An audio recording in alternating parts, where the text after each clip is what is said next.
Hello viewers, నమస్తే. నేను doctor Maitri, fertility expert, founder and clinical head of Maitrishri fertility centre, Kukatpally, Hyderabad. ఈరోజు మనము హెయిర్ కేర్ అండ్ ప్రెగ్నెన్సీ గురించి మాట్లాడుకుందాము.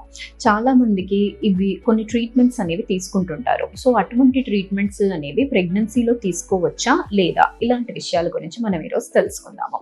సో హెయిర్కి వచ్చేసి హెయిర్లో కూడా కొన్ని ట్రీట్మెంట్స్ ఎలా ఉంటాయంటే, కలర్ ట్రీట్మెంట్స్ అన్నా, హెయిర్ స్ట్రెయిటనింగ్ అన్నా కానీ, తర్వాత కెరాటిన్ ట్రీట్మెంట్స్, ఇలాంటివి ఏవైతే కెమికల్స్తోని ఉంటుందో అలాంటి కెమికల్ ట్రీట్మెంట్స్ అన్ని ప్రెగ్నెన్సీలో అవాయిడ్ చేయాలి.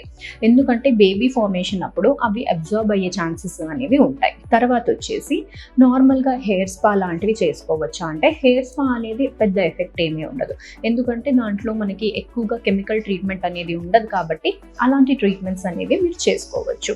సో ఎటువంటి బ్యూటీ ట్రీట్మెంట్స్ అయినా కానీ మీరు తీసుకోవాలనుకుంటున్నారు, తర్వాత ఈ ప్రోడక్ట్స్ అనేది యూజ్ చేయాలనుకుంటున్నారు, ఆల్రెడీ మీరు ముందే ఇవన్నీ యూజ్ చేస్తున్నారు అంటే, ఒకసారి ప్రెగ్నెన్సీ అనేది నిలిచిన తర్వాత మళ్ళీ ఒకసారి మీ డర్మటాలజిస్ట్ని కన్సల్ట్ అవ్వండి.